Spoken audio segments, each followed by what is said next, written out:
Hi, everybody. Welcome back to Mind Your Nest. I'm your host, Jennifer Rosen, and I'm truly blessed to have my guest in studio today. We're going to talk about some serious stuff. Hopefully, we'll have a couple giggles in between. I'd like to introduce you to Tammie Sellman. She's the Chief Development Officer for Wayside House. Wayside House is a nonprofit comprehensive addiction treatment program serving women since 1974. Women ages 18 and above, including pregnant women, receive all the services they need to recover and thrive. Regardless of ability to pay, they accept a variety of insurance as well. Wayside House is set in a beautiful, private, peaceful environment, and they use the latest therapies for treating addiction and co-occurring disorders. They offer several programs within their center and a multifaceted approach to treatment that is rooted in 12-step traditions. Hi, Tammie. How are you? Hi. Good morning. How are you? I'm good. Good. I love how soothing your voice is. Oh, when thank you. you. Speak. Thank you. So I remember the first time I met you. It was soon after I joined the Delray Beach Chamber of Commerce, and you were speaking, and something just touched my heart. As I've shared with you before, I have 2 addicts in my family, and I'm always so open and grateful when I get to hear other people talk about their commitment and their passion to help others that are in their addiction, and especially how they want to help people hopefully recover and live a better life for themselves. So can you tell me a little bit about your background and how you wound up at Wayside House? So it's an interesting story.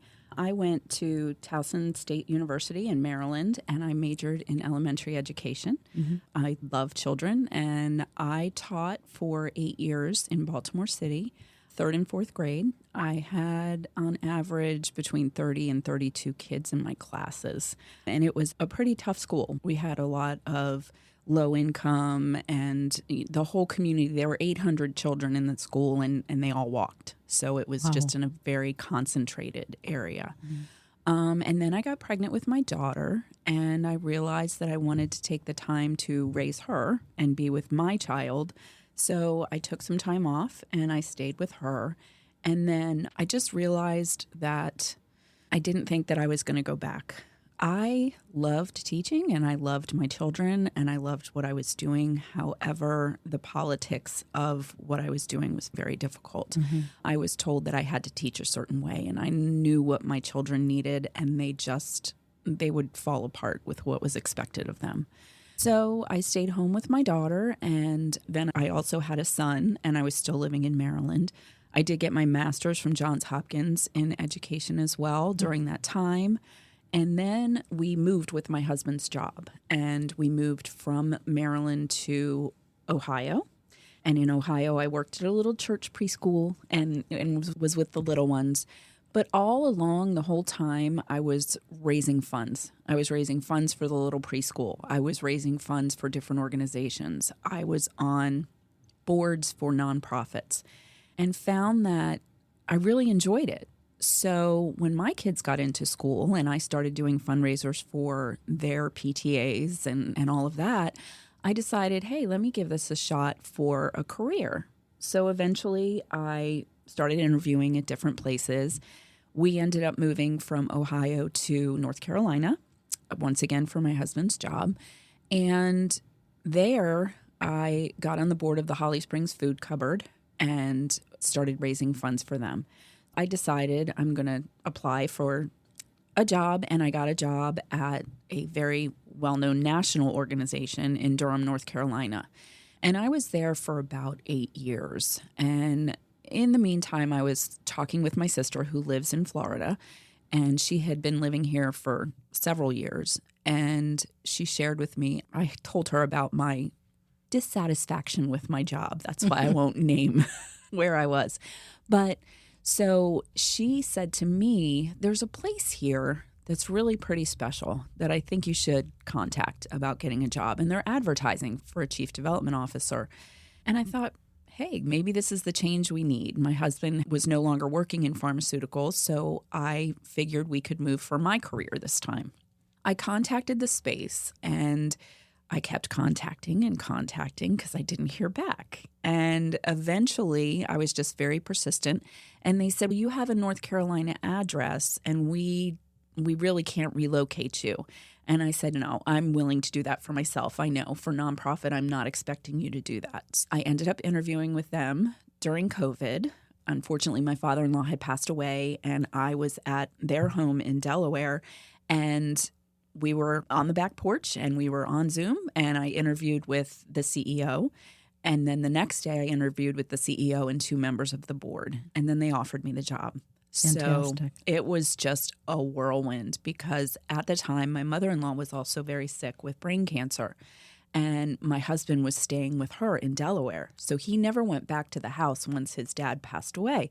So I packed up all of our belongings in North Carolina. It was me, my son, and our dog, and packed everything up and moved to Florida. We bought our house online, and I started my job at Wayside House. And I consider myself truly blessed and privileged to raise money for that organization. Wayside House is truly works miracles. We do a full continuum of care. We start with residential. We do not do detox, but we start with residential. We can accommodate 26 women at a time. And then they can move down to our day-night program where they come to us during the day and they live in sober living at night or at home. And then we have IOP and OP, which is our outpatient program. Is the second one that you talked about the PHP? Yes. So it's really called partial hospitalization. And it's really not offered. We just started that program 3 years ago. We found that our women going straight from residential to the outpatient program, they needed something in between. Right. They needed something more structured, but also something where they could have their independence, live either at home or at sober living. And we give them an allowance for groceries, and they have to budget, and they have to work together, and they cook together in that space.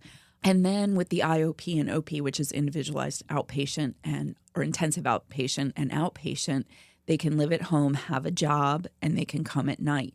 We are very passionate about making sure that they go through a continuum and they are being treated in the correct level for their needs.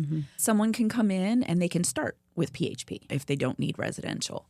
They can start with IOP if they don't need those higher levels of care. Whatever the client needs is what we make sure we can accommodate them with. And how does that assessment or that recommendation happen when somebody's coming in and they might think that they need the IOP, but your team is recommending something more intense? How does that play itself out? It's definitely a conversation, and it's very delicate, but once they've spoken to the client, 9 times out of 10, they realize that what they're being told is the truth and they really do need a higher level of care. It is very strict when they first get there. They can't have their phones. Right. They have to really learn to adjust to a completely new routine. And we're firm and it's strict, but it works. Yeah. And we have found that there's phase 1 and then there's also phase 2 of our residential where they get a little bit more freedom in phase 2. But we make sure we take care of the whole person too. We have just started, actually this month, the healthcare district brings their mobile medical van to us because many of our women have not had dental care, have not had health care. We do take pregnant women too. So we want to make sure they are set up with a primary care doctor or the healthcare district so that when they do get out, they continue to take care of their healthcare needs too. And we also do a lot of holistic care. We do yoga, art therapy, music therapy, psychodrama, horticulture therapy in our beautiful garden where we have a master horticulturalist who's also a therapist. And she works with the women on planting, growing, harvesting vegetables, and then they bring it into the kitchen and the chef does cooking classes to teach them how to cook with the vegetables. That's fantastic. It is. It is. And being healthy and not ordering fast food and really taking care of themselves. And then we also do equine therapy. We go out to the Herd Foundation, and it is fascinating to see that process, the way they work with the horses and the way the horses respond to them and them nurturing something other than they're nurturing themselves while nurturing something else. Right. So really, when I say that I'm blessed to raise money for this place, I have seen incredible transformations in women who came in so broken. Mm-hmm. We help to put them back together, and they find joy, and it's really an amazing place. I wanted to ask you, when somebody walks through the door and they really need a detox first before they're eligible to come to Wayside House, how do those conversations happen? So we have partnerships with some local detoxes where we do a warm handoff to the detox once we find out that they have been using up until the time they come in for their assessment. And we do a warm handoff to the detox, and then the detox sends them back once they're through with that process. Got it. Yeah. Okay. That interaction typically go well? It does, because there are a few times where we end up not getting the client back and they end up going somewhere else, which, is okay as long as they're getting help. It's wonderful. But having those partnerships are really important, and convincing the person that they need that step first. They realize it through speaking with them that they really need to do that. We had talked before, and when I met you several months ago, that I have 2 addicts in my family, and I totally understand everything that you've said about the process. My ex-husband was addicted to, or he still is an addict. Once an addict, always an addict. Drugs, alcohol, and gambling. And I knew before we got married, and then I left when my daughter was 11 months old and my son was 3, and he got into recovery, thankfully, several months later. And I had been to Gam-Anon, I'd been to Al-Anon. I did want to understand, and it had nothing to do with wanting to change his behavior, because I'm not like that. But I remember they had open meetings, open GA and Gam-Anon meetings, and I felt like that was a better alignment than going to Al-Anon primarily. And I remember some GA members said some very harsh things to me, that I should open up my eyes, that I should think about walking down the aisle with this guy, and blah, blah, blah. We wound up getting married. We wound up having 2 beautiful children. And ultimately, he was slipping back into action. And there were a couple little indicators that I finally decided that it was time, the kids and I, to go into another direction. And I still stayed pretty involved in the program. I wasn't a regular attendee of the program, but I did learn a lot from Jay about his program. Number one, that it's not a role to question his program and where he is in his program at all, that it's his deal, that he has to look in the mirror every day, and that I need to do the same thing. And I learned a couple little tenets, like letting go and moving on. I learned about forgiveness, and I learned that forgiveness is not about the other person. It's about you and freeing yourself and coming to acceptance. And I think that is so important, not just if you have an addict in your life, but in life itself, because not forgiving, I think it builds up a lot of toxicity in your system.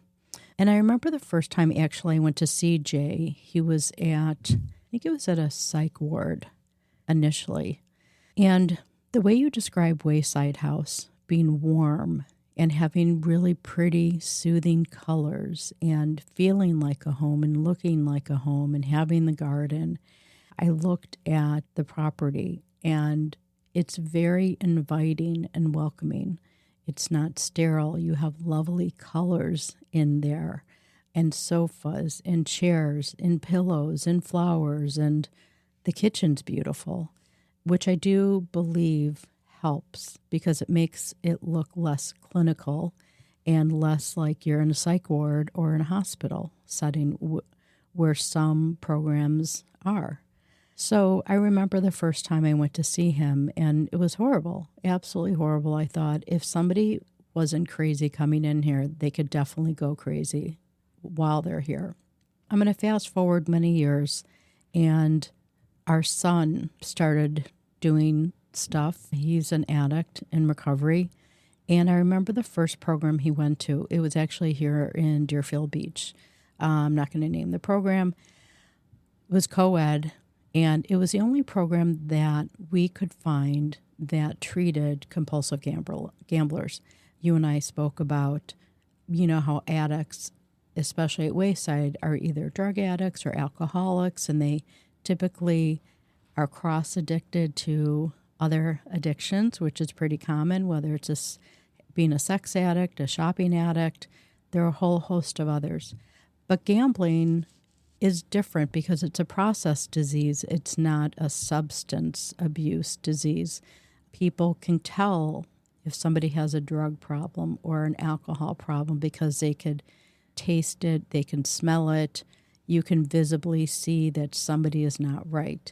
With compulsive gambling, it's a process disease, and sometimes they might look like they're high because they are in action. And if, let's say, they just came out of a casino or something, maybe they look a little bit more excited or ramped up, but you really can't tell. And our son was pretty good at hiding it. So I remember him begging to get help. He was second semester senior in high school, and I was calling like crazy all over. Found the program in Florida, and we were on a plane in no time. And he was walking in through the back door. He was going through detox first. And just sitting there and watching them go through his stuff, he was a complete mess. Gorgeous, good-looking kid that was distraught, confused, angry, sad. And God, I remember saying goodbye to him. It was so sad. I wasn't scared for him, but I just thought about him in this big building with no one that he knows personally and what's going to happen to him. And he was there for about 45 days, and then he left. And there was really no extension of care or continuation of care, which I know is pretty common. I also know that with insurance companies, they typically cover maybe 28 days if you're lucky. And for gamblers, it's much different. There really is very little to no coverage for compulsive gamblers, which is so troubling because gambling addicts are everywhere, especially with the increase in casinos and online gambling. So he wound up just coming back home and graduating high school and then going to college for a minute and then withdrawing because he was still in action. So he wound up going to a place in California called Beit Teshuvah, and it sounds similar to Wayside House in that they never turn anyone away for inability to pay. You don't have to be Jewish. They take all types of addicts. You can be there for 3 months. You can be there up to 9 months, 12 months, whatever. And they do incorporate all of these other activities and really positive ways of incorporating real life into their life while they're at the program.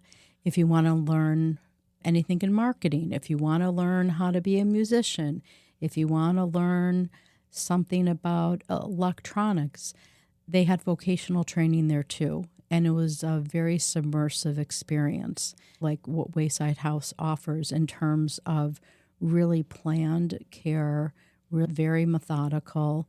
And once somebody was ready to either go from inpatient to partial hospitalization or the IOP, they really held their hand in doing that transition.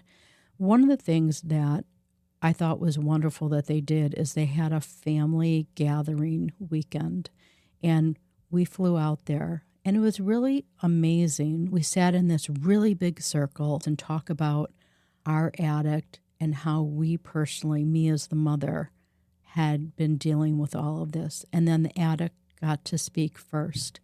We had small groups. It was happy and sad and hopeful and scary, and it had a lot of different variables of emotion during that time. I wondered, you and I had talked about when your program where families get to come in. Can you describe a little bit about that experience? Because I know how important it is for families to stay connected to their addict.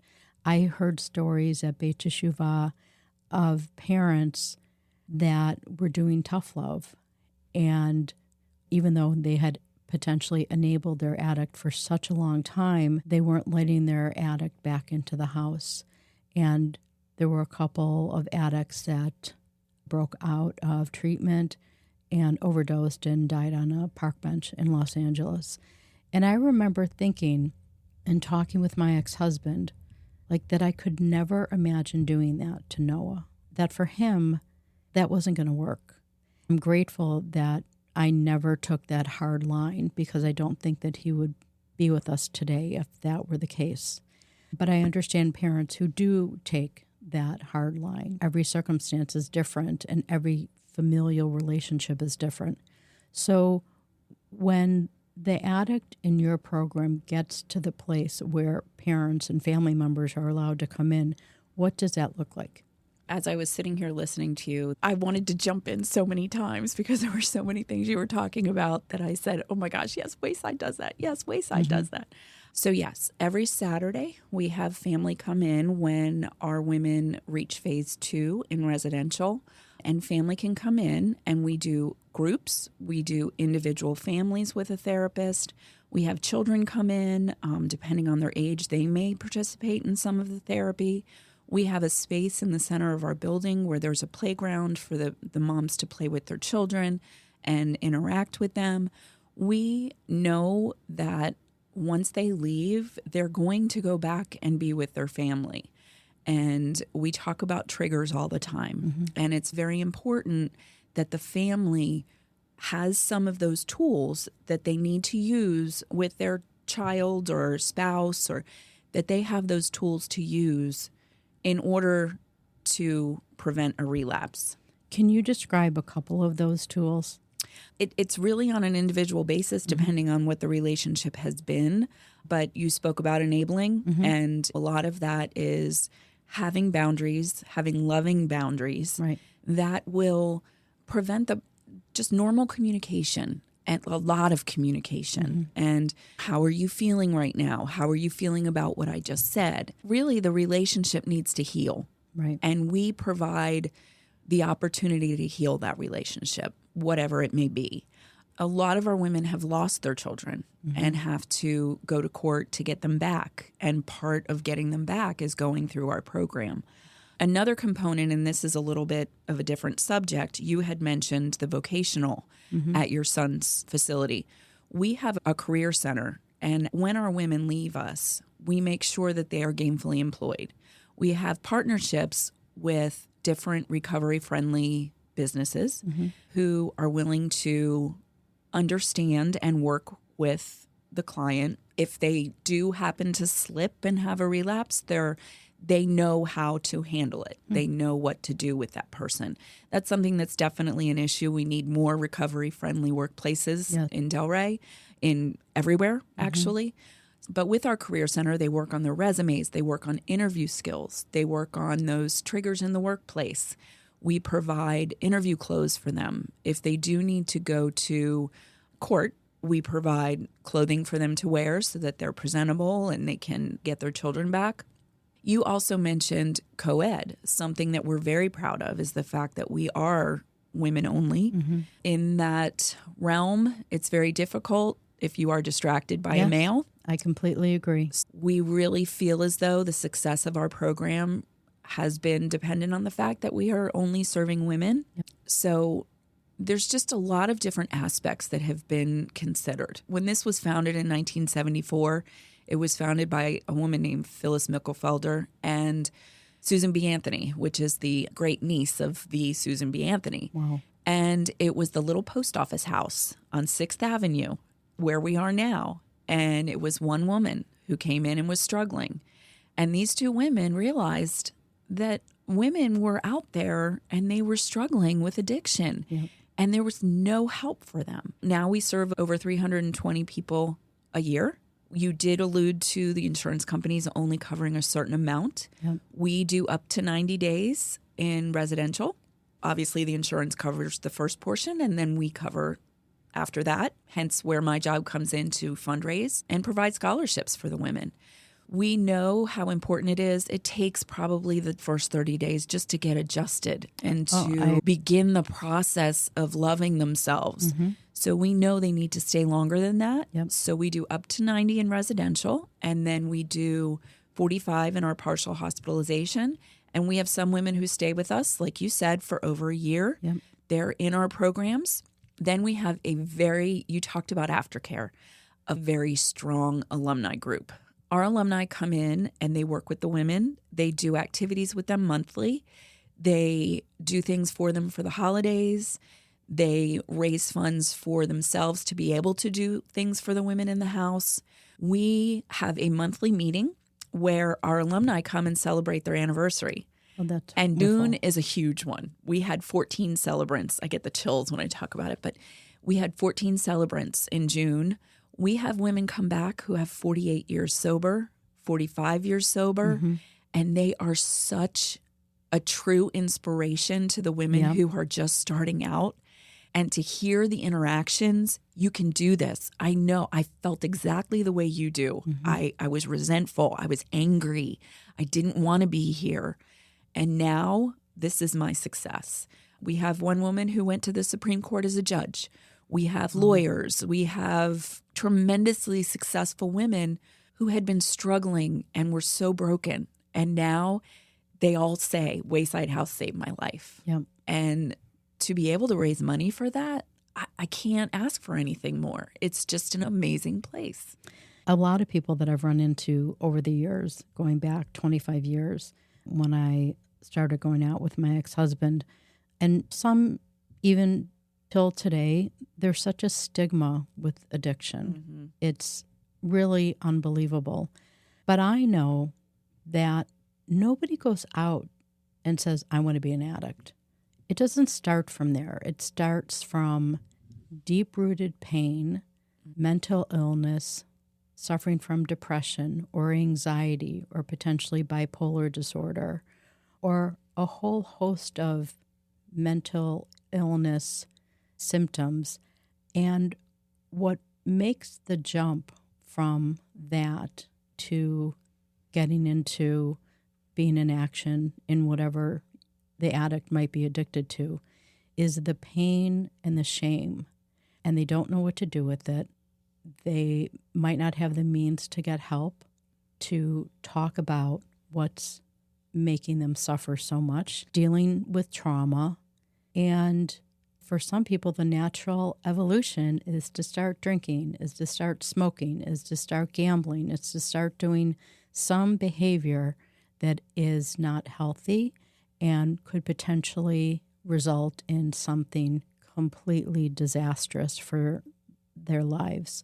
It's not wanting to feel those feelings. Right? So doing whatever it takes to not feel it. Yeah. Whether it's something that brings your endorphins, get your endorphins going, or to suppress the feelings. Yep. It's just, and you said it, illness. It's Yeah. an illness. It's not a person, an individual saying, I want to go out and do drugs or drink. It's an illness, and we need to treat it as such. Yep. And the stigma, I think, is going away more and more. I think the youth of today are very aware of the impact. I know myself. And I think, too, that Delray is known as the rehab capital Yes. of the world, Yep. the silly little things that are talked about. But Delray has done amazing things for the recovery community, amazing things. I sit on the Delray Beach Drug Task Force. Just the fact that there's a certain unit of the police department that addresses homeless and addiction, and that's their forte. That's what they do. And there are a lot of other cities that are trying to model themselves after Delray because of what we've done in this community for recovery. And I really feel as though many of them have been embraced. And you were talking about Al-Anon and the different groups that you can go to. It's an incredible community. Yep. To watch the friendships that are formed within our house, it's amazing. Yep. And they're friends for years to come. Oh, yeah. And I've gone to Al-Anon and I've gone to AA meetings with friends that are alcoholics.